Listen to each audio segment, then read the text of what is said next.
Shalom saudaraku, kita berjumpa lagi dalam renungan motivasi dan inspirasi kehidupan. Satu perbincangan dengan seorang bijak itu lebih baik dari belajar 10 tahun. Belajarlah kepada Roh Kudus. Saudaraku yang terkasih, setelah Yesus Kristus naik ke surga, Roh Kudus yang menggantikannya. Kehadiran Roh Kudus tidak hanya menyertai kita, tetapi juga mengajar kepada kita. Ia membuat kita memahami siapa Yesus Kristus itu, bagaimana ia menggenapi rencana penyelamatan Allah seperti yang diberitakan Alkitab. Kita mengenal Roh Kudus dari karyanya, dari apa yang dikerjakannya, sehingga kita lebih mengenal pekerjaannya dibanding mengenal pribadinya sebagai Allah yang berkuasa. Malah ada yang menganggap bahwa Roh Kudus itu bukan Allah, tetapi kuasa yang dimiliki oleh Allah. Alkitab memberitakan bahwa Roh Kudus adalah Allah yang berkuasa. Demikianlah berita Injil Yohanes.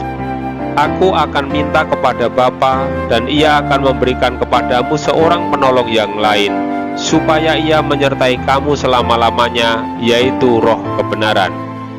Dunia tidak dapat mengenal dia, sebab dunia tidak melihat dia dan tidak mengenal dia. Tetapi kamu mengenal dia, sebab ia menyertai kamu dan akan diam di dalam kamu. Saudaraku yang terkasih, Injil Yohanes menulis tentang pekerjaan Roh Kudus sebagai berikut. Semuanya itu kukatakan kepadamu, selagi aku berada bersama-sama dengan kamu.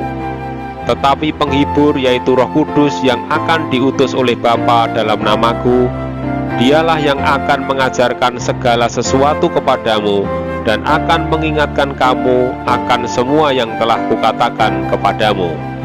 Saudaraku yang terkasih, dari ayat tersebut ada dua hal yang dikatakan Yesus Kristus tentang Roh Kudus. Pertama, Roh Kudus akan mengajarkan segala sesuatu kepada kita sehingga kita semakin mengetahui kebenaran Allah. Yang kedua, Roh Kudus akan mengingatkan kita tentang semua yang telah dikatakan oleh Yesus Kristus kepada kita. Artinya, apa yang kita pelajari tentang kebenaran Allah harus diuji dengan kata-kata Yesus Kristus. Disinilah peran Roh Kudus, yaitu akan mengingatkan kita sehingga mengerti ajaran Yesus Kristus. Selain itu, Roh Kudus juga memberikan kemampuan kepada kita untuk melakukan kebenaran Allah seperti yang diajarkan Yesus Kristus. Demikianlah berita kitab suci.